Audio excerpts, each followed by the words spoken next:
오늘 저희가 가장 궁금한 건 진단을 어떻게 하고 또 치료법은 어떻게 되는지 알아보려고 합니다.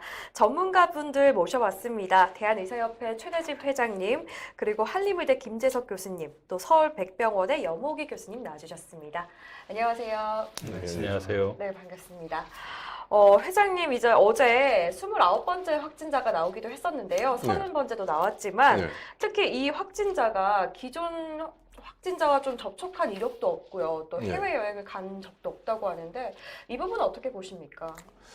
그동안 의료계에서는 이제 기존의 28번까지 환자들은 직접 접촉에 의해서 감염된 사람, 중국에서 온 사람들이죠. 그리고 기존의 확진자와 접촉을 해서 감염된 사람, 2차 감염, 3차 감염 이런 식으로 역학적 경로가 비교적 명확한 사람들이었습니다. 근데 이번 29번 환자는 직접 해외 여행력이 있는 것도 아니고 또 확진자하고 접촉을 한 병력이 있는 것도 아니고 감염의 경로를 적어도 현재까지는 모르고 있다는 얘기죠. 그래서 지금 우리국에서 사실은 지역사회 감염에 대해서 어느 정도 진행되고 있을 것이다 라는 것을 벌써 한 2주 전부터는 저희들이 어느 정도 추정을 하고 있었습니다. 이번 29번 환자 같은 경우가 아직 지금 정확한 역학적 경로가 다 나오진 않았지만 정확한 어떤 감염 경로를 모르는, 그러니까 지역사회 감염의 어떤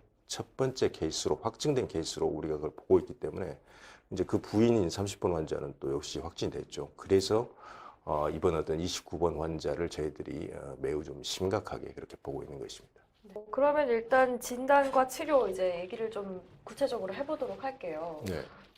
근데 이 질환이 해외에서 유입된 신종 감염병이고 새로운 코로나 바이러스에서 일으키는 호흡기 질환이기 때문에 물론 호흡기 증상만 나타나는 것이 아니라 다양한 장기를 침범해서 다양한 어떤 질병들을 일으킬 수 있지만 주 질환이 호흡기 질환이기 때문에 이 질환에 대해서 사실 우리가 일선에서 진료하는 우리 의사 회원 선생님들도 잘 모르는 분들이 많습니다.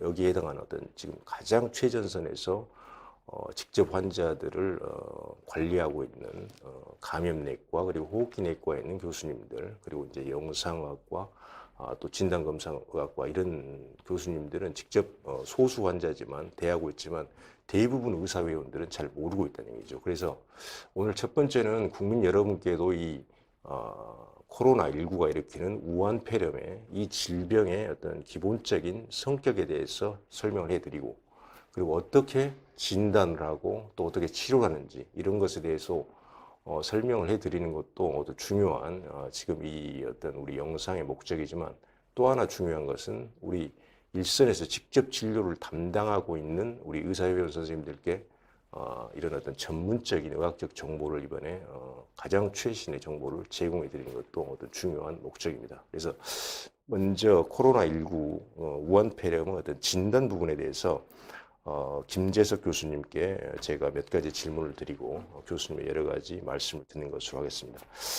일단은 코로나19가 감염됐을 때 그것을 이제 확진하는 방법으로 이제 역전사 효소 그 PCR이라는 방법을 지금 쓰고 있지 않습니까? 그래서 확진하는 방법이 구체적으로 어떤 방법이 있고 그것이 어떤 검사인지 좀 설명해 주시면 감사하겠습니다.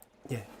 그 지금까지 세 번의 에피데믹이 큰 게 있었죠. 그래서 사스가 있었고 이제 그 신종플루라고 흔히 말하는 인플루엔자가 있었고 그다음에 이제 메르스가 한 번 있었고 이제 지금 또 왔는데요. 저희가 사스 시절에는 그 RNA 바이러스거든요. 지금 이것과 비슷한 RNA 바이러스인데 그걸 진단할 수 있는 검사실이 사실은 많지 않았습니다. 그 다음에 이제 2009년도에 신종플루, 흔히 말하는 신종플루 H1N1이 들어오면서 국내 검사실에 그때 리얼타임 PCR이라는 게 초창기에 들어왔고요. 그때 이제 지금의 검사할 수 있는 기반이 마련됐다고 볼 수 있습니다. 그 전만 해도 어떻게 했냐면 RNA 바이러스니까 DNA로 한번 변환을 하고 DNA를 가지고 PCR을 한번 하고 또 PCR을 한번 하고 그래서 세 번의 튜브를 쓴다든지 이런 과정에서 오염이 많이 된다든지 또 위양성, 위험성 이런 위험들이 많았었는데 리얼타임 PCR은 싱글로 하는 게 들어오면서 굉장히 위험성, 위험성이 줄어들었다고 볼 수 있습니다. 그래서 그 신종플루 때 우리나라는 이제 그런 검사 기반이 마련됐고, 지금 그 바이러스, 코로나19라고 하지만, 저희는 그 바이러스 학적으로는 사스2라고 지금 명명이 되어 있습니다. 그러니까 80%의 유사도가 있기 때문에 지금 그런 노멘클러처는 언제든지 바뀔 수는 있지만 지금까지는 이제 사스 기존 사스와 유사도 80% 가까이 되기 때문에 사스2라고 붙이고 있고, 그 바이러스는 역시 그 RNA 바이러스이기 때문에 RT 리얼타임 PCR을 시행하면 거의 확진이 된다고 이렇게 말씀드릴 수 있겠습니다.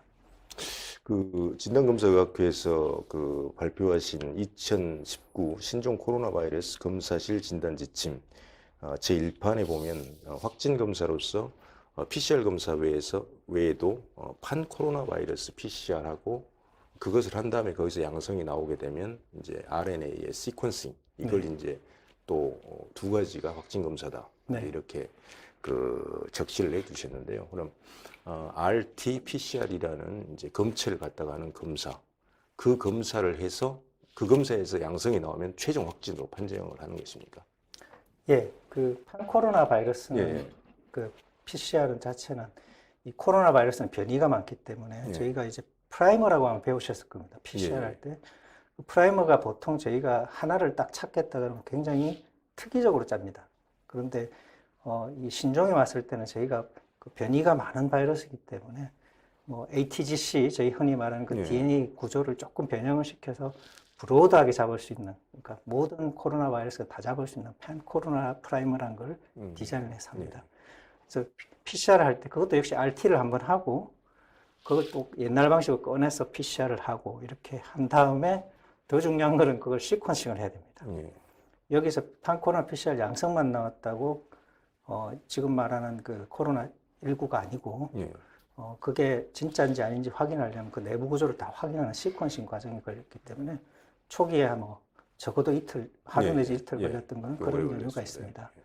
그렇지만 이제 바이러스를 배양을 성공을 하고 구조를 다 밝힌 다음에는 리얼타임 RT-PCR을 그 디자인할 수 있는 그런 단계가 됐습니다. 그래서 독일에 이제 코로나 바이러스만 계속하고 있는 랩이 있습니다.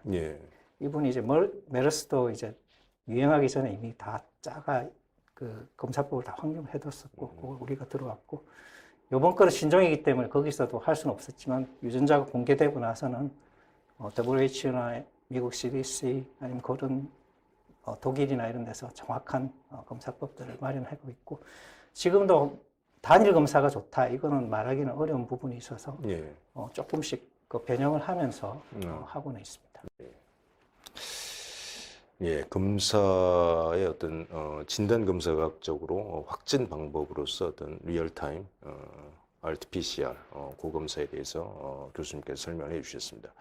지금 또 의료계에서 많이 어떤 고민되는 문제가 이 검사의 어떤 정확성 문제입니다. 그래서 중국에서 나오는 뭐 공식적인 또 자료, 그 다음에 언론 보도 자료를 보게 되면 중국에서도 지금 RT-PCR을 하고 있지 않습니까? 거기에서 정확성이 뭐 30%에서 50%다. 정확성이 많이 떨어진다. 이런 얘기들이 나오고, 또 이제 미국 CDC에서도 각국에 보낸 여러 가지 그 어떤 검사 키트에 일부 오류가 발견됐다. 이런 게 이제 언론 보도로 나오지 않았습니까? 그래서 또 최근에 최근 한 6일 정도 확진 환자가 이제 검사 방법을 RT-PCR로 바꾼 다음에 6일 정도 확진 환자가 전혀 나오지 않아서, 이것도 사실은 그 확진 환자가 나오지 않는 건 당연히 좋은 일이지만 검사 방법에 어떤 한계가 있는 거 아닌가, 그런 의문도 의료계에서는 많이 제기가 됐었단 말이죠. 그래서 PCR 자체 우리 의료계도 이제 PCR 자체에 만약에 검체 바이러스가 있으면, 검체에 충분한 양의 바이러스가 있으면 PCR 검사 자체에 정확성은 거기에 대해서 의문을 제기하기는 그건 거의 그 의미가 없는 일이라고 생각을 하고 있습니다. 큰 의미가 없는 일이라.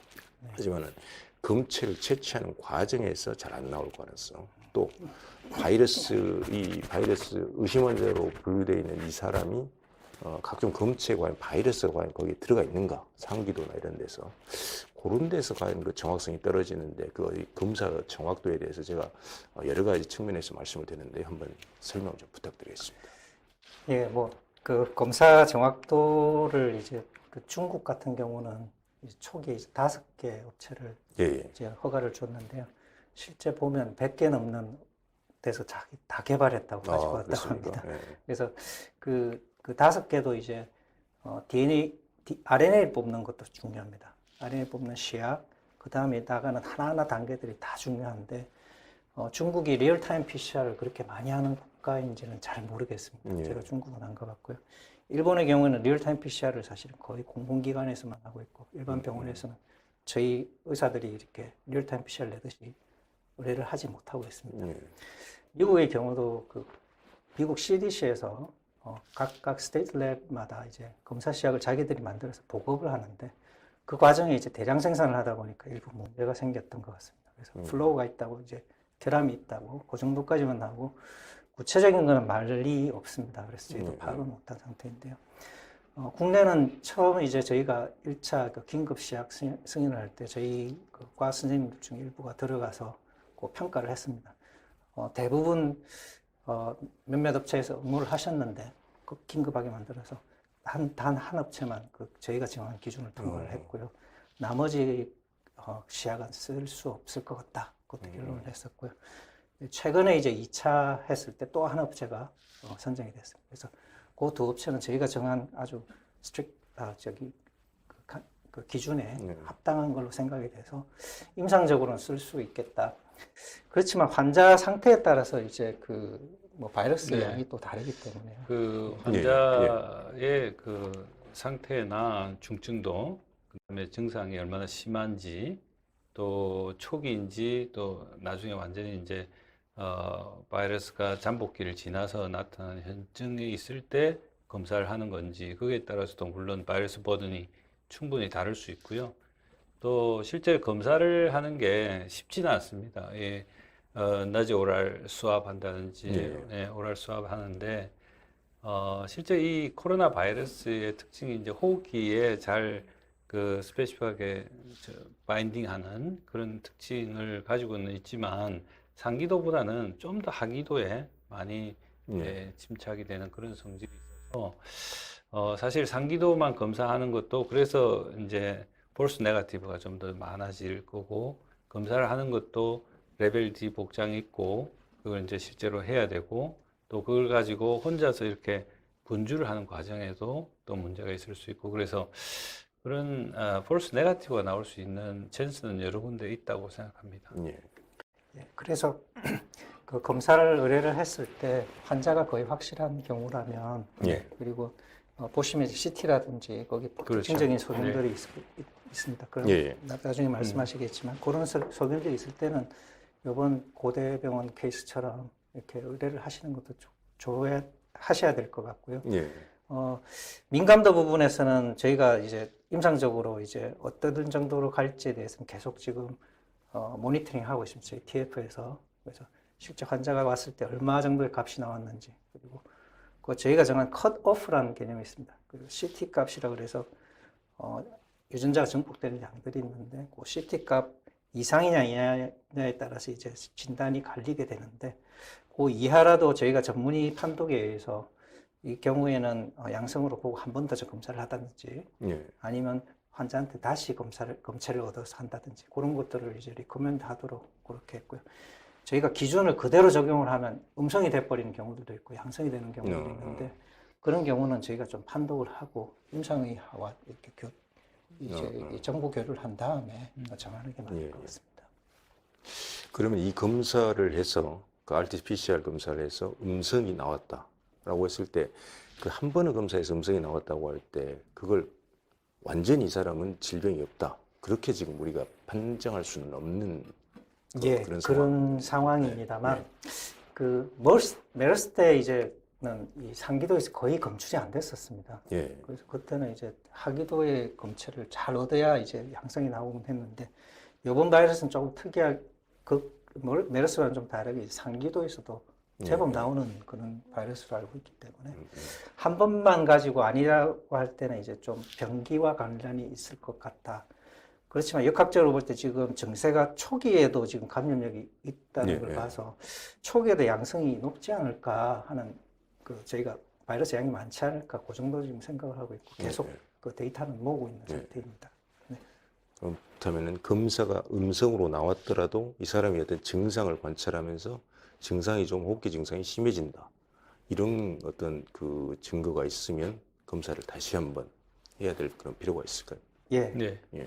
특징적으로 그렇습니다. 호흡기 증상이 있고, 그다음에 분명하게 이제 그런 여행력이나 접촉력이 있다. 그러면은 실제 중국에서도 지금 그 PCR 검사를, RT-PCR 검사를 다 할 수가 없는 상황이라서 예. 어떤 경우는 그냥 CT나 엑스레이 보고 그냥 진단을 내려서 그렇게 아마 케이스가 많아진 걸로 그렇게 예. 알고 있기 때문에 실제 그 아마 CT, 엑스레이는 그렇게 좀 특이적인 소견은 보이지는 않는데요. CT 같은 경우는 그냥 우리가 한 번만 봐도 알 수 있을 정도의 아주 특징적인 바이럴 뉴모니아 패턴을 보입니다. 예. 예, 그냥 바이라테럴하게 아주 약간 서툴한 그런 지지요. 그라운드 그레이스 오페시티가 양쪽으로 그냥 패치하게 싹 깔려 있는 정도. 일반적으로 보는 그런 폐렴 같은 컨솔리데이션을 형성하는 게 아니라 아주 가벼운 폐렴인데 이 지지요를 형성하기 때문에 실제 환자가 물론 이제 호흡기 증상으로 기침 있지만 가래는 그렇게 많지 않고요. 또 때에 따라서는 호흡 곤란이 있는 게 아주 큰 그 호흡기 증상으로도 큰 특징입니다. 그래서 예. 그 CT를 보면 이 환자가 왜 호흡 곤란이 있겠나 하는 생각이 매치가 될 정도, 잘 매치가 될 정도로 그런 염증이 양쪽 폐에 산재해 있는 것이 큰 특징입니다. 예. 그 이게 전문적으로 설명을 하셨는데 저희 같은 이제 진검에서는 네. 그때 이제 바이라테럴 뉴모니아, 네네. 그러니까 CT에서 바이라테럴 네. 뉴모니아 보이고 그게 GGO라고 하는 그렇죠. 용어를 쓰시죠? 그 간유리 염령이죠. 간유리 염령인데 이게 명백하게 그 경결이 형성되지 않고요. 그냥 뿌옇게 보입니다. 예, 뿌옇게 보이는데 그게 지도 모양으로 이제 인펙션이니까 아주 그냥 불규칙하게 뿌옇게 보이는 거죠. 예. 예, 그게 아마 저 애니제임에 나왔던 케이스도 그렇고, 자마에 나왔던 그 150내 케이스도 그렇고, 우리나라 JKMS에 발표된 케이스, 쉽게 저희들이 저 인터넷 보면 엑스레이 소견을 볼 수 있습니다. 그래서 예. 그런 것들을 한 번만이라도 여기도 비춰줄 수 있다면 굉장히 그 도움이 될 텐데, 이제 그냥 단순 엑스레이 가지고는 그런 것들을 좀 찾아내기는 어렵고요. 예. 단지 단순 엑스레이는 그냥 아주 불분명한 패치 리전이 보인다고 생각하시면 될 것 같습니다. 예. 그러면 이 코로나19 바이러스가 일으키는 바이러스 폐렴 CT상의 그 특징적인 영상의학적 소견에 대해서 설명을 해주셨는데 다른 바이러스성 폐렴 네네. 하고 좀 구분이 되는 패턴입니까? 그렇지는 않습니다. 그냥 바이럴 인펙션은 대부분 다 그런 형태를 보이기 때문에 예. 그냥 이 바이러스 인펙션이라는 것을 알 수 있습니다. 알 수 있는데 현재 그게 유행하고 있기 때문에 인플루엔자가 돌 때도 우리가 이제 그런 검사를 잘 하는데요. 인플루엔자도 역시 하기도로 잘 침범하기 때문에 실제로는 지금 돌고 있는 인플루엔자하고 이런 신종 코로나 감염하고 구별하기는 영상 소견으로는 어렵습니다. 예. 미국에서는 그 잘 트레인된 우한에 있는 영상의학과 선생님들 네. 그건 인정하겠다 뭐 이런 말까지 나오고 그러니까요. 그게 이제 요즘 저기 PCR 안 하고 예. 영상 소견으로 그냥 예. 그러니까 이게 보통 바이럴 인펙션 하고 소위 코로나19 감염, 우한 폐렴하고 조금 호흡기 전문가로서 좀 차이를 얘기하자면 다른 바이럴 인펙션은 굉장히 프로그레스가 굉장히 빨리 되면서 ARDS 쪽으로 빨리 가는 편인데 그래도 우한 폐렴은 그런 게 좀 적지 않느냐. 폐렴이 오긴 하더라도 그 증상이 그렇게 심한 케이스가 좀 적다. 네, 특히 이제 중국은 좀 다르지만 이제 우리나라나 다른 나라에서 사망률이 이제 현저히 작은 거는 그런 중증 환자가 좀 적은 것도 있고요. 그다음에 이제 얼마나 이제 적절하게 바이러스에 대한 특이적인 치료는 없지만 보조적인 치료를 잘 하면 아주 프로그레스가 빨리 진행이 빨리 되지는 않을 거다 하는 생각입니다. 예. 예. 그 영상의학적인 소견 조금 이따 여쭤보려고 그랬는데 지금 말씀을 해주셨습니다. 그리고 치료에 대한 병의 경과에 대한 부분도 말씀을 해주셨습니다. 다시 김재식 교수님께 진단과 관련해서 질문을 좀 드리겠는데요. 이제 검사 결과가 나왔을 때 이런 이제 많은 사람들이, 많은 국민들 또 기자들 또 이런 질문들을 많이 합니다. 검사가 처음에 음성으로 나왔다가 양성으로 바뀐 경우, 네. 그런 환자들이 실제로 있지 않습니까? 그래서 뭐 양성으로 있다가 음성으로 바뀐 거는 치료가 돼서 그렇게 됐지만, 그래서 강력히 어떤 증상이 의심이 됐는데 음성으로 나왔다, 다시 양성으로 바뀌었다. 뭐 이런 경우하고, 그 다음에 검사 해석상에 좀 주의해야 될 어떤 그런 점에 대해서 좀 말씀을 좀 해주시겠습니까? 네. 그 검사 자체가 이제 음성이 나왔을 때 가장 저희가 의심하는 건 이제 검체의 질을 좀 예. 생각을 합니다. 일단 검체가 채취가 조금 잘못되지 않았느냐 이런 거 생각을 하는데, 저희가 그 신종플루를 겪으면서 지금 저희가 쓰고 있는 그 트랜스포트 메디아랑 예. 스웹을 보시면 좀 특이하게 생겼습니다. 옛날에 저희가 트레이닝 받을 때 하던 그런 그 면봉이 아니라 이렇게 굉장히 그 정밀하게 제작된 면봉이 있어서 거기는 이제 바이러스가 굉장히 많이 따라 들어올 수 있도록 그렇게 디자인이 된 겁니다. 그 이제 그걸 사용을 하면 거의 많이 할 수는 있는데, 저희가 지금 그래서 이 바이러스 특성을 완전히 몰랐기 때문에 코, 입을 하나로 해서 스왑을 하나 하고, 그다음에 객담이 나오는 분들은 객담을 가지고 이제 하는 그런 방식으로 해서 지금 보통 한 분한테서 2검체를 검사를 하고 그렇게 하고 있는데 불구하고 음성이 나왔다는 경우는 보통은 이제 그 병의 건강과 관련이 있지 않은가, 이제 그렇게 저희가 지금 생각을 하고 있습니다. 그래서 그 위아래가 이제 중국 의사들은 보면 이제 폐렴으로 진행하면 위쪽은 음성이 나오고, 뭐 폐렴 가기 전에는 아래쪽에 음성이 나오고, 뭐 하여튼 그런 말들을 하고는 있는데, 그건 아직은 다 밝혀진 건 아닌 것 같고요. 당분간은 위아래 다 이렇게 상기도, 그 다음에 하기도 검체 스포트를 말하는 거죠. 그렇게 이제 하면서 봐야 될 것 같습니다. 지금 완전 한 번 음성이라고 단정 지을 수 없는 질환으로는 생각을 하시고요. 예. 특히 그 지역사회 감염에서 발견된 경우처럼 그 엑스레이 소견에 미약하게 보이는 바이라테럴 뉴모니아 소견 가지고 CT를 찍은 다음에 검사를 한다든지, 이 사실 이분은 접촉력도 없고 해외 여행력도 없기 때문에 너무 스트릭트하게만 검사 자체를 아예 안 낼 수 있는 케이스였는데, 그래도 의사의 판단하에 낼 수 있다는 그 규정 때문에 이제 내셔서 그 잡은 케이스라고 저희는 생각을 하고 있고요. 검사가 지금 한 5일 동안 안 나온 게 저도 너무 이상해서 저도 이제 TF 팀들한테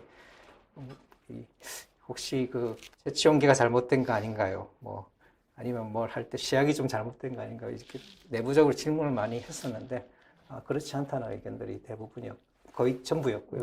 그래서 뭐 저희가 검사는 그렇게 의심은 하진 않지만 일단은 지금 한 제품이기 때문에 지금 이번 주에 이제 오늘부터 이제 저희가 외부 정도 관리를 하게 됩니다. 그래서 두 번째 시약을 저희가 이제 할 때 그걸 하겠다는 기관들한테 저희가 가지고 있는 양성 컨트롤을 배포를 해서 대한임상검사 정도관리협회에 배포를 하게 되면 기관들이 그걸 보고를 하게 돼 있습니다. 받자마자 검사를 해서 보고를 하고, 그때 양성인지 음성인지 그 검체를 확인을 해서 양성을 음성으로 낸 기관은 탈락시킵니다. 음성을 양성으로 낸 기관도 탈락이 됩니다. 이제 그런 과정을 한번 외부 정도 관리를 거친 다음에 그 기관이 이제 검사를 할 수 있도록 지금 하고 있어서, 검사적으로는 저희는 큰 무리는 없다고 생각을 하고 있습니다. 이제 몇 주 뒤면 뭐 당장 이번 주부터 될 수도 있지만 2개 회사가 이제 들어오는데요. 2개 회사가 조금 방식이 다릅니다. 저희가 PCR 그러면 한 번 할 때 이제 40사이클을 하는 회사도 있고요. 45사이클을 하는 회사도 있습니다. 그래서 그 미묘한 차이도 있고, 타겟도 저희가 잡고자 하는 유전자도 어떤 회사는 2개만 잡겠다. 그 어떤 회사는 3개 다 잡겠다. 이 지금 그런 차이들이 있기 때문에 조금 해석이 복잡해지지만 기본적으로는 RD, RP라는 용어 하나 정도는 이제 아시면 될 것 같습니다. 예. 그러니까 RNA 폴리머레이즈가 이제 RP인데요. RNA Dependent RNA Polymerase. 요거 자체가 이제 이번에 있는 그 코로나 19의 특이적인 유전자라고 생각하시면 됩니다. 예, 예. 그래서 뭐 E라든지 N이라든지 뭐 이런 복잡한 것들이 있는데 그거랑 이 RD, RP가 양성이 나오면 이 사람은 이제 코로나19다. 이렇게 저희가 지금 판정 기준을 잡고 있습니다. 예. 예. 저 아까 시약 얘기하셨는데 2가지 시약이 따로 있다고 하셨잖아요. 네. 40사이클, 45사이클 그리고 2개, 뭐 3개 이렇게 구별한다고 하셨는데 네. 그 차이가 정밀도에서 차이가 날까요? 그거는 지금 이제 다음 단계인데요. 저희는 지금 이게 신종이기 때문에 이제 개발을 한 겁니다. 네. 긴급하게 개발했고 이렇게 빨리 개발한 나라도 사실은 없다고 보시는 것 네. 같습니다. 근데 이제 지금 저희가 이제 임상적인 비교를 이제는 하게 됩니다. 그래서 네. 저희 대한 진단검사의학회에서 지금 저희가 샘플을 모아서 질병관리본부에서 가게 되면 그걸 가지고 이제 또 비교 평가를 들어가게 됩니다. 저희가 머스 때도 몇 개 회사들이 개발을 했었는데 예. 전부 다 비교를 해서 그걸 이제 저희 학회지에 논문을 했고요. 그런 과정을 또 이번에도 똑같이 아마 할 계획입니다. 네. 긴급 시약 도입을 했다는 사실을 이제 국민들이 좀 아는 분들이 계시거든요. 좀 더 훨씬 좀 효과를 많이 볼 수 있을까요, 저희가? 네, 맞습니다. 지금 그 외국 상황들 좀 보시면 알겠지만 네. 일본이나 미국의 경우에도 그 검사 건수가 거의 저희 비하면 뭐 네. 너무 적은 숫자입니다. 근데 저희는 이제 메르스 때도 한번 경험을 했고 이미 준비를 좀 하고 있다가 네. 이제 딱 유전자가 공개되는 순간 이제 거기에 대한 대비를 했기 때문에 네. 많은 회사들이 이제 관심을 가지고 했었고요. 그중에 2개 회사가 네.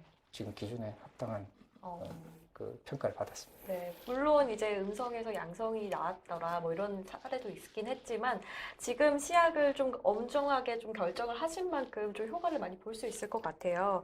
그리고 저는 일반인의 입장으로서 좀 궁금했던 게 한 사람당 2검체를 이제 본다고 하셨잖아요. 그 이유가 있나요?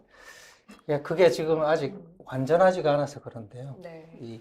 이 바이러스가 지금 이 상기도 증세 이번에 발견된 분도 폐에 있지만 이렇게 장기침을 하실 네. 정도였거든요. 그래서 저희가 지금 아직은 케이스가 많지 않아서 뭐라고 말씀을 못 드리는데 위에서 나올 경우가 네. 있을 것 같고요. 아래에서 나올 경우가 있을 네. 것 같습니다. 상기도, 하기도에서 갖고 나올 수가 있다고 예. 보시는 거죠. 보통은 둘 다 양성이 나오지만 네.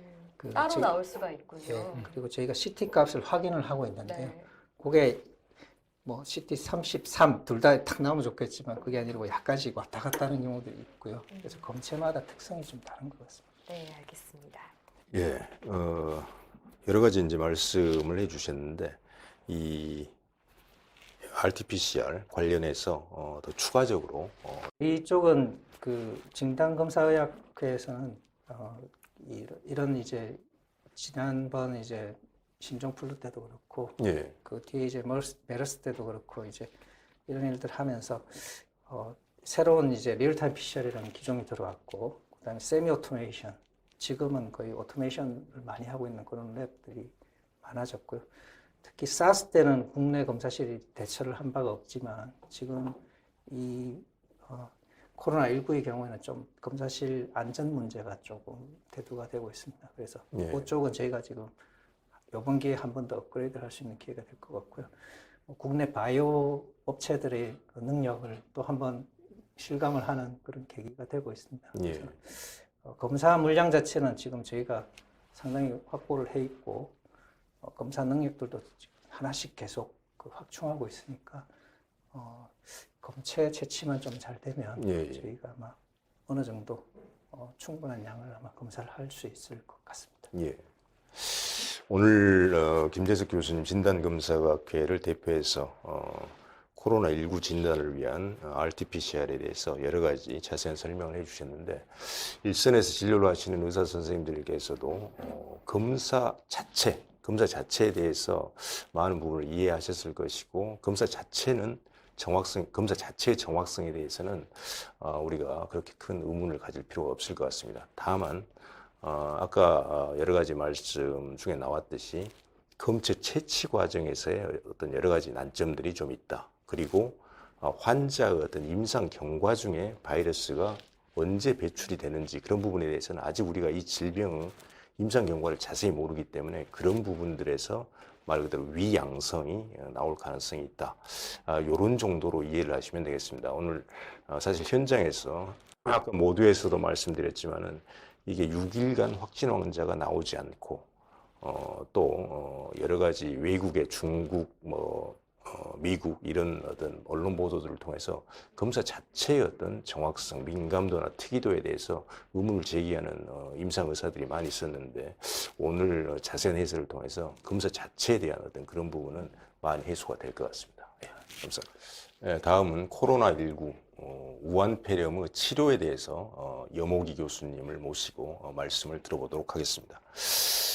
교수님, 네. 요 우한폐렴이 네.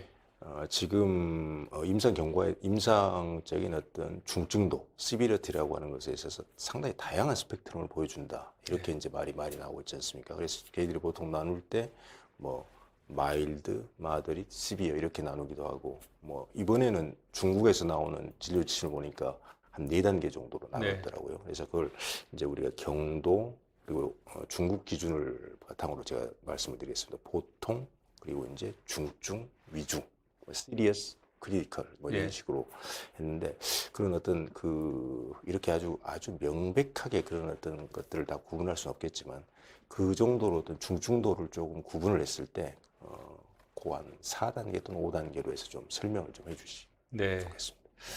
되게 어떤 바이러스 감염이든지 간에 네. 바이러스 감염은 여러 단계의 감염 중증도가 있습니다.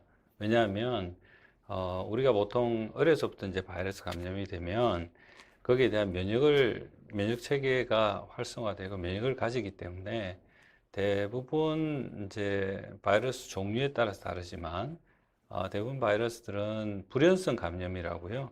그냥 내가 걸렸지만 아주 약하게 증상이 있으면서 그냥 앓고 지나가는 경우가 대부분입니다. 예, 그런데 이제 인플루엔자나 이런 사스나 아니면 이제 우한폐렴 코로나 바이러스 같은 경우에는 그런 불연성 감염의 숫자가 좀 적고요. 증상이 나타나는 감염이 훨씬 더 많은 게 이제 우리가 보통 독감이다 아니면 좀 더 심각한 바이러스 감염이라고 할 수 있습니다. 근데 과연 불연성 감염이 이런 코로나 바이러스에서 몇 퍼센트 되는지 하는 그런 연구는 이제 아직은 나와 있지는 않고요. 그래도 그런 불연성 감염은 있을 거라고 생각이 되고요. 이제 그런 사람들이 불연성 감염이 많을수록 사실은 바이러스 감염을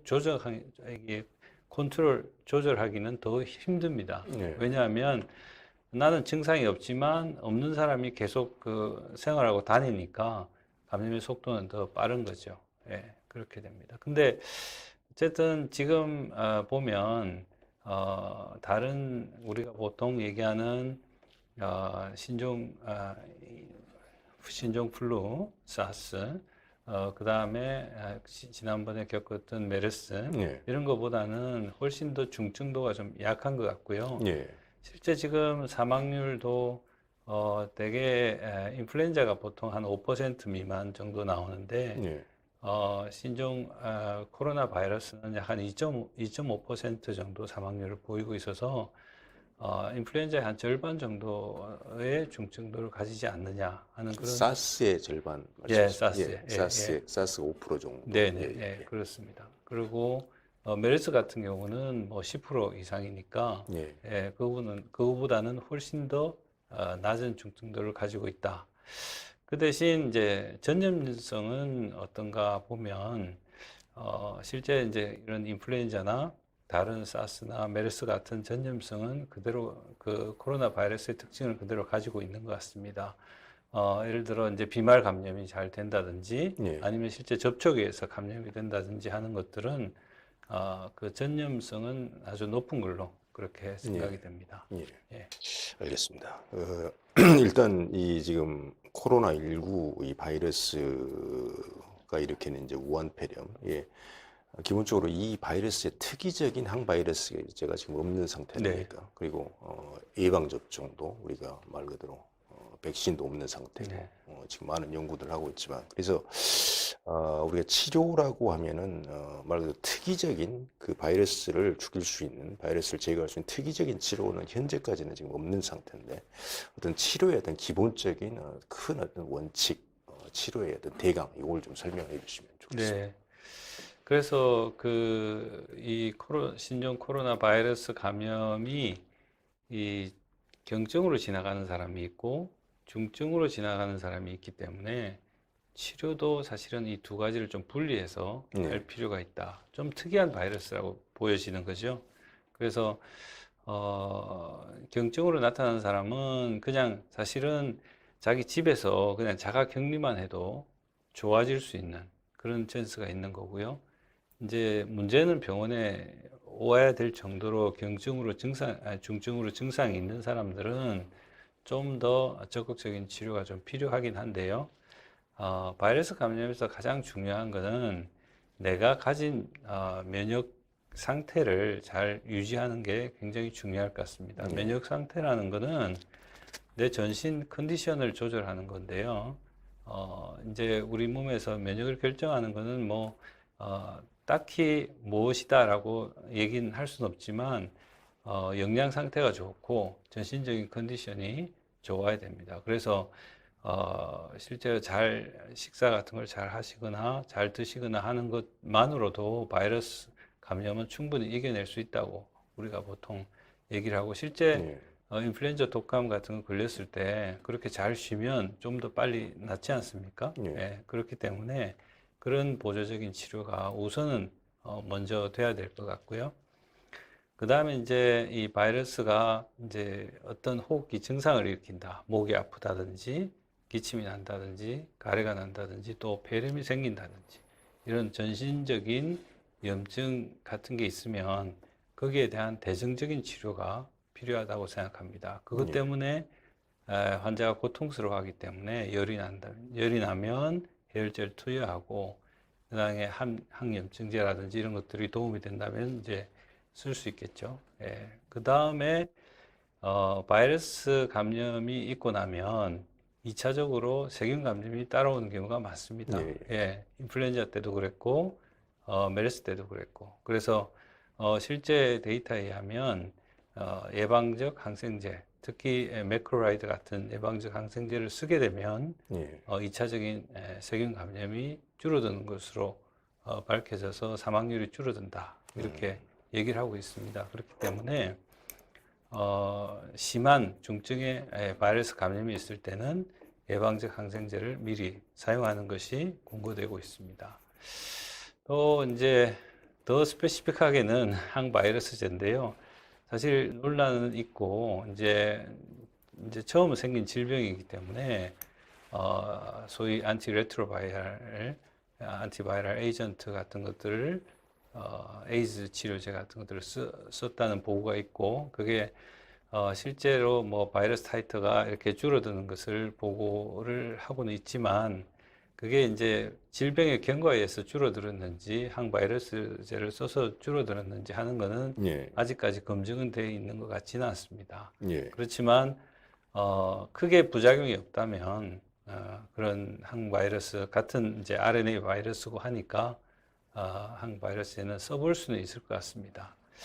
그 외에도 말라리아 약이나 그런 것들을 쓰게 되는데요. 아직 이제 검증된 바가 없어서 그런 것들은 굉장히 주의해야 되지 않을까 생각합니다. 그러면 이제 조금 더 치료에 대해서 조금 더 자세히 한 항목별로 한번 질문을 드려보도록 하겠습니다. 이제 환자가 일단 호흡곤란 증세를 보인다. 그러면은 우리가 보통 이제 호흡곤란 증세를 보인다 할 때 우리가 호흡수를 이제 측정을 하고 객관적인 이제 지표로서 그리고 그다음에 산소 포화도 그다음에 이제 동맥열 산소 분압 이런 것들 보지 않습니까? 그래서 그게 이제 어떤 수치 아래로 떨어졌다. 호흡곤란이 있고 그러면 이런 환자들은 기본적으로 어느 정도 중증의 증상을 보인다. 그렇게 판단을 이제 해야 되는 것이겠죠. 이제 대부분 이제 경증에서 끝난다고 말씀드렸는데요. 예. 그렇지 않은 경우가 사실 문제입니다. 예. 그래서 이제 조기에 항바이러스를 이제 그래서 아마 그런 중증 환자들에게 시도를 해보는 것 같고요. 되게 중증이 되면 폐 자체를 침범하고 아까 말씀드린 것처럼 폐에 아주 광범위하게 양측에 다 그런 간유리 음영이 증가하면서 산소 교환을 방해하기 때문에 저산소증이 일어나는 것이 또 큰 특징입니다. 예. 예, 그렇기 때문에 어쨌든 조기에 산소 저하가 일어나지 않아야 실제로 이제 다발성 장기부전이라든지 이렇게 진행이 되지 않기 때문에 우선은 만약에 이런 바이러스 폐렴으로 인해서 호흡 부전 상태까지 오게 되면 조기에 이제 산소 공급을 좀 더 느리고 또 인공호흡기를 한다든지 예. 그런 처치가 조기에 필요할 것 같습니다. 그리고 어차피 바이러스는 뭐 시간이 지남에 따라서 3일이든 5일이든 일주일이든 지나면 바이러스 염증은 가라앉기 때문에 그 동안에 시간을 벌 수 있는 체외순환 장치 같은 것들을 예. 적용하면 충분히 중증이라도 극복 가능한 질환이 아닌가 생각합니다. 예. 그러면 아까 말씀하신 대로 초기에 산소 공급, 또 필요하면 기도 삽관하고 네네. 우리가 기계적 환기 벤틸레이터를 걸고 또 에크모 아까 말씀하셨죠. 네네. 네, 에크모 같은 것을 사용해서. 근데 이제 그 비교적 중증 환자들이 중국에서 중증 환자들이 상당히 많이 사망하고 있다. 우한시 같은 경우 이런 경우가 사실은 이런 어떤 호흡 보조를 할 수 있는 요법들 이런 시설과 장비가 필요하지 않습니까? 네네, 그리고 의사들이. 그렇습니다. 네. 네. 그런 부분이 부족해서 지금 중증 환자들이 많이 사망하고 있다. 이런 어떤 이야기들이 나오는데 우리나라 같은 경우 그런 대량 환자들이 상당히 많은 환자들이 발생하게 되면 아무리 사망률이 낮다고 하더라도 환자 수 자체가 늘어나게 되면 저희 의료계에서 제일 우려하는 게 지금 그런 내용 아닙니까?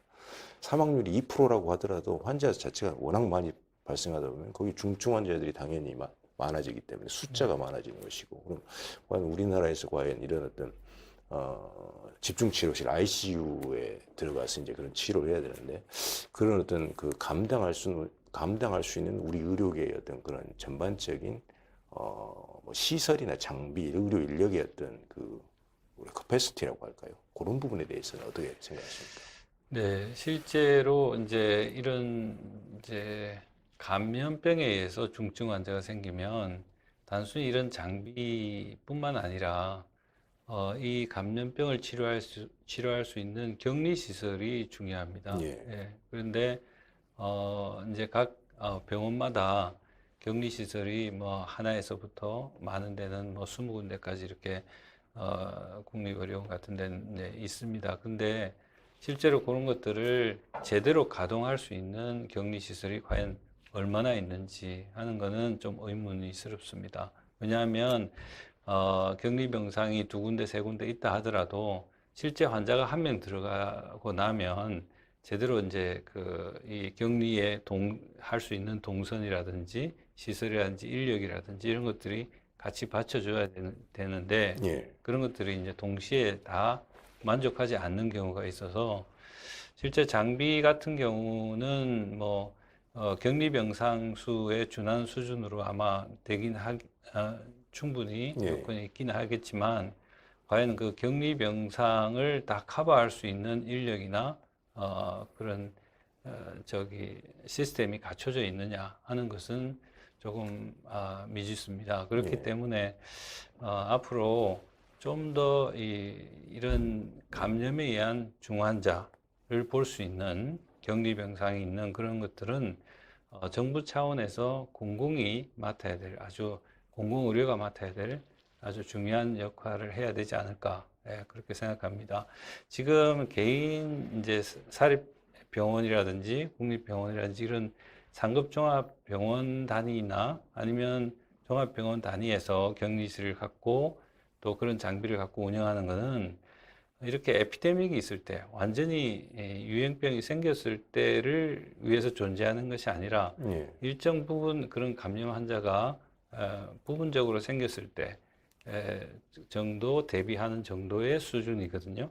근데 이렇게 에피데믹이 있을 때는 정말 국가 차원에서 그런 감염병 중환자를 다룰 수 있는 그런 기관이 좀 준비가 돼 있어야 되지 않을까 예. 생각합니다. 예.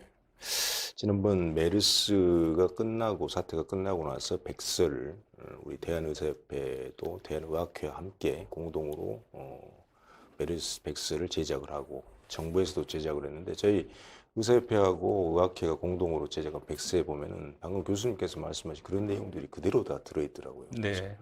감염병 전문병원, 그 다음에 공공 대규모 격리시설 이게 없어가지고 이번에도 난리가 나지 않았습니까? 네. 뭐 진천 그 주민들 아산하고 해서 지금 다행히 잘 결과가 좋았습니다만은 그래서 지금 요번 사태에 처해서 정부 측에서는 현재 약 260개 정도의 음압 격리 병상이 있다고 하는데 지금 보건복지 발표로는 900개까지 이걸 최대한 빨리 늘리겠다 그랬는데 아무튼 최대한 빨리 음압 격리 병상들을 많이 확보를 하고 또 그런 어떤 중장기적인 대책으로 우리가 이제 감염병 전문병원 그것은 이제 요번 사태가 잘 앞으로 몇 개월 이내에 종식이 되면 중장기적 이제 대책으로 반드시 그게 이번에는 반드시 꼭 필요할 것 같습니다. 이번 기회를 잘 활용해서 많이 갖춰야 될 것 같고, 하지만 지금 이 사태를 잘 우리가 해결하기 위해서는 지금 현재 수준에서 그런 어떤 격리 병상하고 방금 아까 말씀드린 여러 가지 시설 장비, 인력에 대한 어떤 그 여분을 충분히 지금 확보하는 그런 노력을 정부에서 적극적으로 해야 될 것 같습니다. 항바이러스 치료제에 대해서 언론에서도 자주 언급이 되고 있는데요. 이제 로피나비아하고 리토나비아의 복합제로서 칼레트라라는 약, 상당히 초기에서 효과가 있었다는 보고들이 좀 있고, 클로로퀸은 기전은 모르지만 효과가 있었다 해서 조금 의문이 되는데 아무튼 그런 언급이 있고 또 에볼라 치료제로 뭐 렘데시비어 같은 것들이 사용이 되고 있다. 이런 약물에 대해서 그래서 과연 지금까지 사용 경험들에서 어느 정도 어떤 효과 아까 잠깐 말씀해 주셨지만은 그런 한번 말씀해 주시면 좋겠고 이런 항바이러스제를 이 감염이 더 확산되는 경우에 대비해서 과연 어떤 비축할 필요가 있는지 아니면 여부는 좀 충분한지 이런 부분에 대해서 좀 말씀해 주시면 좋겠습니다. 네. 이번 이제 신종 코로나 감염의 이제 특이한 항바이러스제는 현재까지는 없는 걸로 그렇게 알려져 있습니다. 그렇기 때문에 이제 비슷한 계열의 그 항바이러스제를 쓰게 되는데요. 사실은 이번에도 실험적으로 이제 몇 케이스가 아마 그런 약제를 쓴 것 같고요. 앞서 말씀드린 것처럼 이제 질병이 경과하면서 바이러스 양이 타이트가 줄어서 그 효과를 입증하기는 이제 아직 어려운 것 같습니다. 그런데 이제 과연 효과 없는 그런 항바이러스제를 지금 미리부터 이제 그 예방 차원에서 이제 준비를 하는 것이 과연 얼마나 효율적인가 하는 것은 이제 앞으로 논의를 해봐야 되지 않을까 싶습니다. 다만 이제 여러 가지 치료제들 중에서도 항말라리아라든지 또는 인터페론이라든지 이런 것들은 잘 입증이 안 된 치료고 실제 이제 아주 중증인 경우에 이제 실험적으로 이런 치료들을 하게 되는데 결국은 아주 중증인 경우에는 이제 우리나라의 여러 이제 전문 의료진들이 아마도 뭐 세계적으로 우수한 그런 중환자 진료 실적을 바탕으로 해서 잘 치료할 걸로 그렇게 생각이 듭니다. 바이러스 감염이니까요. 바이러스 감염은 아까 말씀드린 것처럼 일정 시기가 지나가면 이제 우리가 환자가 살아 있다면 이 바이러스 감염은 지나가기 마련입니다. 근데 이제 그동안에 제대로 적절한 치료를 못 받아서 사실은 이제 사망에 이르게 되는 그런 경우이기 때문에 조기에 그런 적절한 치료를 받는다면 좀 더 예후는 개선되지 않을까 생각합니다. 예. 그 약자의 그냥 바이러스에 대한 실험 실적으로는 이제 조금씩 증명이 돼 있어서 네, 네. 예. 이제 몇 가지 약자들이 있고요. 초기 이제 중국 의사들도 이제 급하니까 여러 가지를 이제 썼던 것 같습니다. 예. 그 중에 이제 초기에 칼레트라라는 약이 칼레트라가 예, 좀 예, 그 중국 논문에도 조금 예. 효과 조금 있다. 이제 효과가, 이런 예, 얘기를 초기에는 예, 있지만 예. 나중에는 효과가 예. 없다 뭐 이런 말이 어. 있었고 그 렘데시비어는 지금 에볼라 치료제로 원래 개발됐다가 에볼라에는 안 들어서 아, 그렇습니까? 예, 폐기를 하려고 그랬는데 어. 실험해 보니까 코로나 바이러스 이니비션이 잘 돼서 예. 이 실험은 이제 아프리카에서 해서 안전하다는 걸 확인했지만 에볼라에는 효과가 없었다라고 예. 하고요. 그 반면 이제 해보니까 이제 저희가 하나의 약제만 쓰는 그 약이 개발되면 하나만 써보는 게 아니고 이제 여러 가지를 해보는데 그 중에 우연히 코로나에 듣는 걸 실험적으로 확인을 했기 때문에 예. 굉장히 지금 기대를 많이 하고 있는 약제입니다. 예. 그래서 중국에도 지금 이제 그 임상 시험에 들어갔다고 했는데 이 중국에서 곧 이제 임상 결과들이 나오는 걸 좀 봐서 예. 이제 이런 약제들을 한번 네. 볼 필요는 있을 것 같습니다. 예. 우리나라에서는 이렇게 퇴원 환자 수가 좀 늘고 있는데 그러면 경증 환자였기 때문이라고 일단은 대부분 보고 있는 건가요? 네, 저 뭐 이제 임상 경과가 생각보다는 이제 완전 그 소위 급성 호흡곤란 증후군까지 진행한 그런 환자들이 아니라 네. 아주 폐렴이 생겨도 아주 가벼운 폐렴이었기 때문에 사실은 그런 환자를 14일 동안 입원시켜야 되느냐 할 정도로 감염 때문에 이제 14일 격리를 네, 네. 시키는 네. 거지 사실 뭐 그렇게 중증은 아니었던 걸로 생각합니다. 예, 그리고 환자들이 좀 연령대가 젊은 편이었던 그렇죠. 것 같습니다. 예, 그럼 이 젊은 환자분들은 분들. 이제 항바이러스제 말씀하신 그런 건 네. 사용을 하진 않은 몇 사람 사용했었습니다. 아, 예, 네. 예. 어떤 것들을 좀 중점적으로 주로 칼레트라 하고요. 아, 예, 네. 어떤 첫 번째 케이스는 네. 항말라리아제도 같이 썼다 그러고요. 네. 렘데시비어는 지금 이제 아직 시도는 안 한 것 같습니다. 예. 예, 아까 그리고 이제 항균제 사용에 대해서는 예방적 항생제 사용이 실제 권장된다. 매크로라이드 계통에 그런 말씀을 해주셨고, 이건 뭐 중요한 건 아닙니다만, 글루코코티코이드나 스테로이드는 뭐 특히 뭐 젊은 사람들이 너무 면역 반응이 과하게 나타나서, 예. 염증 반응이 과하게 나타나서 그걸 좀 줄이기 위해서 사용에 도움이 된다. 또 좀 논란이 있는 것 같습니다. 거기에 대해서 좀 설명을 좀 해주십시오. 네, 보통 이제 그 소위 급성호흡곤란 증후군이 생기면 예. 이제 스테로이드를 이제 초기에 사용하는 경우가 있습니다. 네, 그래서 특히나 이제 완전히 그 산소를 60% 이상 공급을 해도 더 이상 이제 그 산소 포화도가 올라가지 않으면 이제 염증 자체를 가라앉히기 위해서 스테로이드를 좀 쓰게 되는 경우가 있는데요.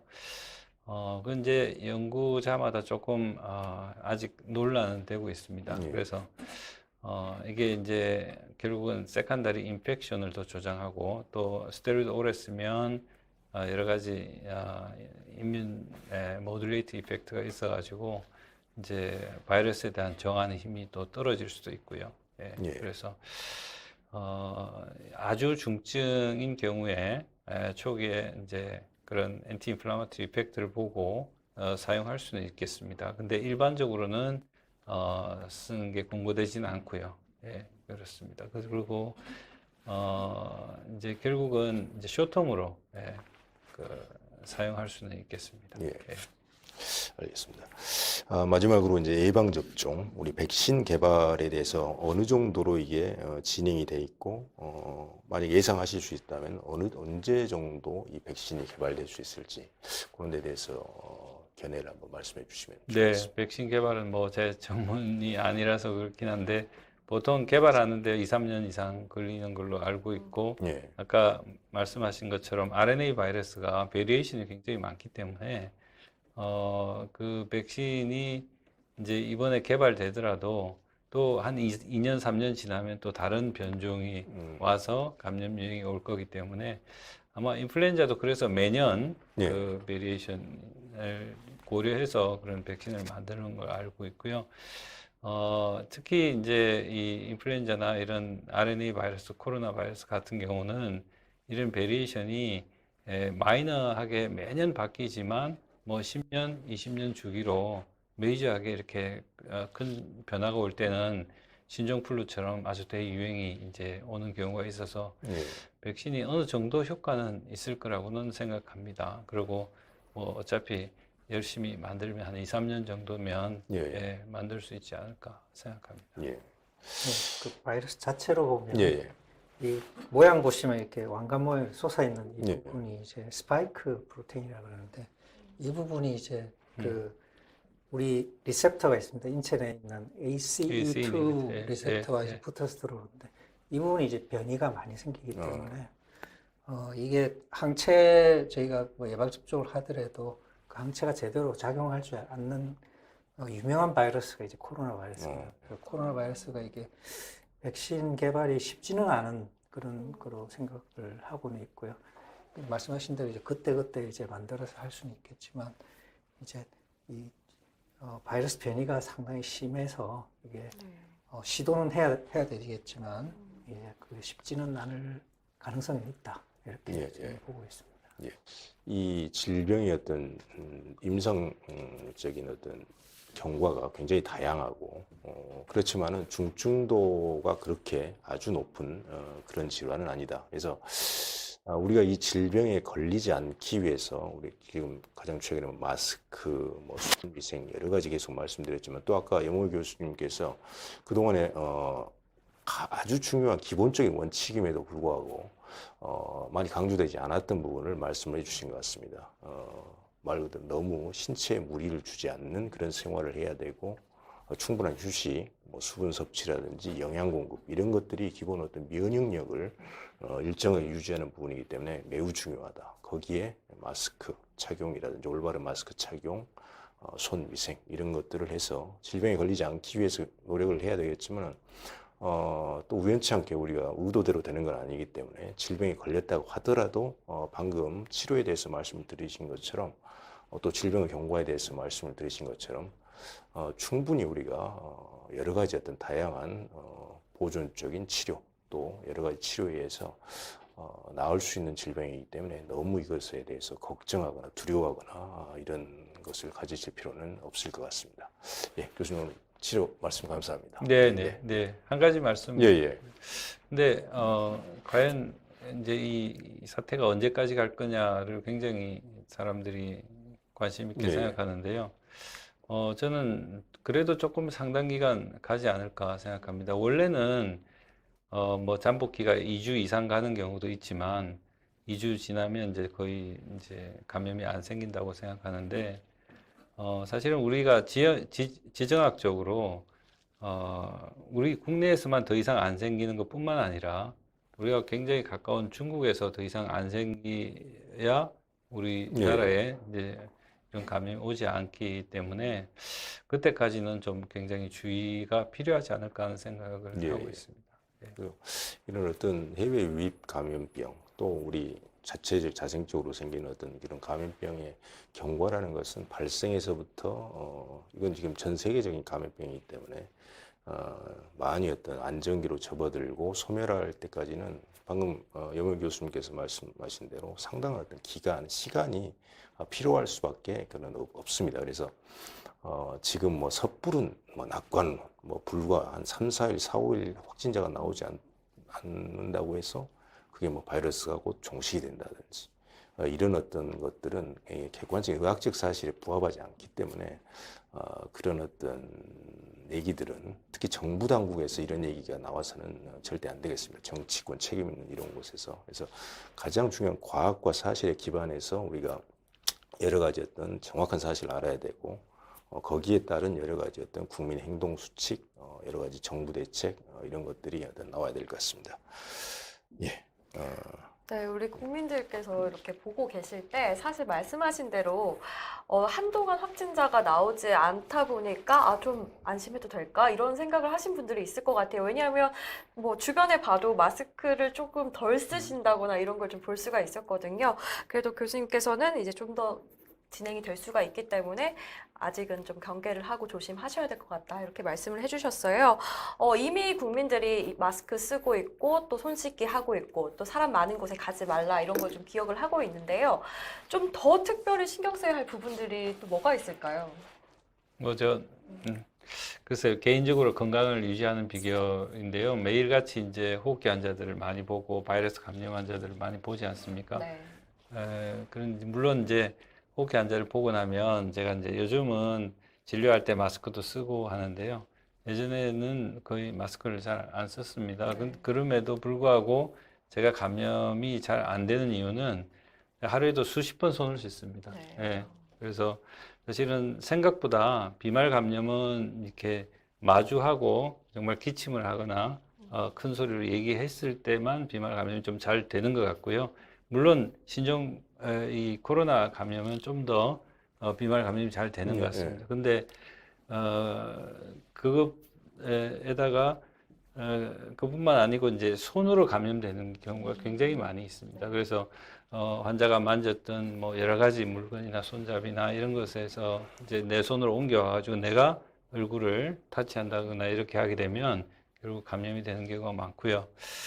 또 하나 제가 하고 있는 생활 수칙은 이제 그 퇴근하고 나면 먼저 이제 먼저 샤워부터 합니다. 그래서 혹시라도 내가 바이러스가 좀 묻어 있다 하더라도 뜨거운 물로 샤워하면 바이러스 이제 뜨거운 물이 약하니까요. 한 40도 이상의 물로 샤워해서 이 바이러스 버든을 좀 낮춘다면 아무래도 조금은 덜 감염이 되지 않을까. 저 개인적으로 그렇게 생각을 지키고 있습니다. 예. 감사합니다. 김재훈 교수님 또 뭐 한마디 추가 말씀하실 게 있을까요? 예. 뭐 저도 예방 수칙으로 들려면 말씀하신 대로 이제 손 씻기가 제일 중요하다고 보이고요. 네. 또 하나는 이제 뭐 다 아시겠지만 이제 기침을 하는 분들은 반드시 마스크를 해야 됩니다. 예. 결국 이제 이분들이 이제 비말 침방울들이 날리면서 다른 감염자를 생길 수 있기 네. 때문에 제일 중요한 거 두 개를 꼽으라면 손 씻기와 기침하는 분은 반드시 마스크를 하시는. 그게 이제 두 가지고 뭐 그 위에 자잘한 것들도 더 많습니다만 두 가지만 하라 그러면 그렇게 예. 드릴 수 네, 있습니다. 알고 계신 이 두 가지를 좀 더 철저하게 해주셨으면 하는 그런 바람인데요. 오늘 회장님께서 좀 여러 가지 질문을 통해서 전문적인 얘기를 많이 해주셨어요. 전체적으로 좀 의료인, 정부, 뭐 국민께 뭐 당부하고 싶은 말씀이 있으실까요? 예. 지금 우리 이런 그 집단 감염병 사태에 있어서는 이 감염병 사태를 확산을 막고 그리고 조기에 종식시키기 위한 큰 원칙은 크게 세 가지가 있습니다. 해외 유입원을 차단하는 문제, 그리고 국내 지역사회 확산을 방지하고 지역사회 확산을 방지하고 방역을 강화하는 문제, 그리고 세 번째가 조기 진단과 치료입니다. 근데 이제 제가 여러 번 계속 우리 대한의사협회 공식 의견으로 말씀드리고 있지만은 해외 유입원을 차단을 해서 우리가 최대한 들어오는 바이러스 양을 줄여야 됩니다. 그래서 중국에 대한 어떤 중국을 거쳐오는 사람들에 대한 어떤 입국을 제한하는 문제, 그리고 그 외에도 지금 벌써 29개 국가, 아마 30개 국가가 넘었을 것입니다. 그 확진 환자가 발생한 이런 나라에서 모두 다 입국을 환자 발생이 많지 않기 때문에 차단할 수는 없겠지만은 들어오는 환자들에 대한 어떤 검역을 강화하고 능동 감시를 일정한 어떤 기간 동안에 한다든지 이런 노력, 해외 유입원을 차단하는 노력이 특히 중요하기 때문에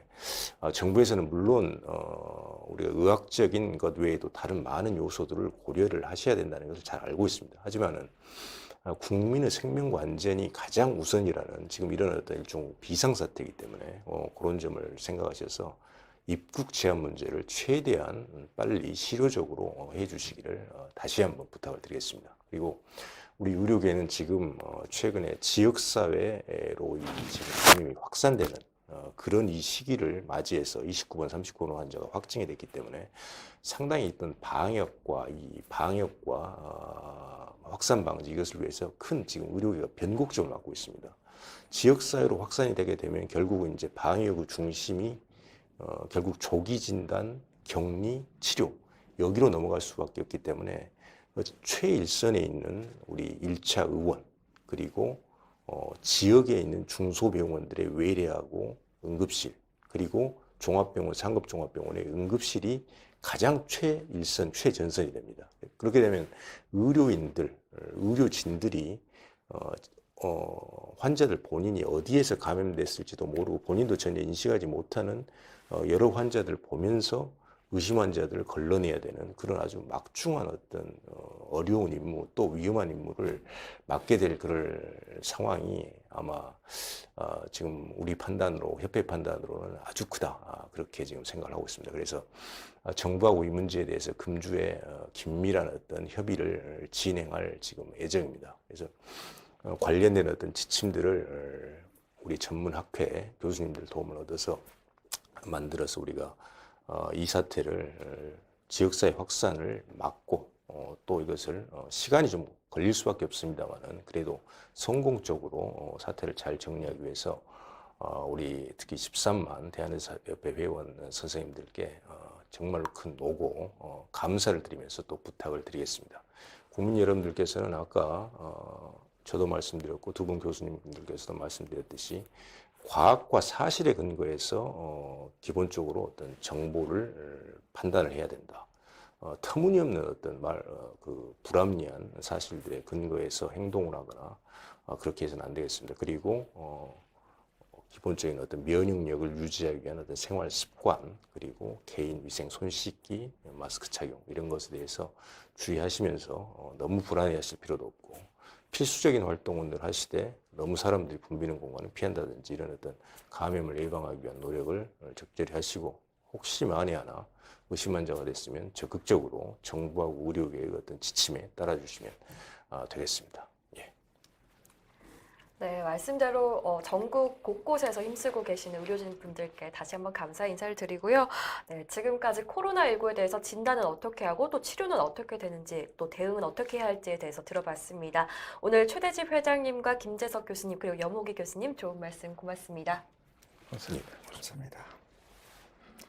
네, 감염 확산에 대한 두려움은 좀 여전하지만요. 그래도 저희가 항상 누누이 말씀드리고 있는 예방 수칙 꼭 지켜주시면 좋을 것 같고요.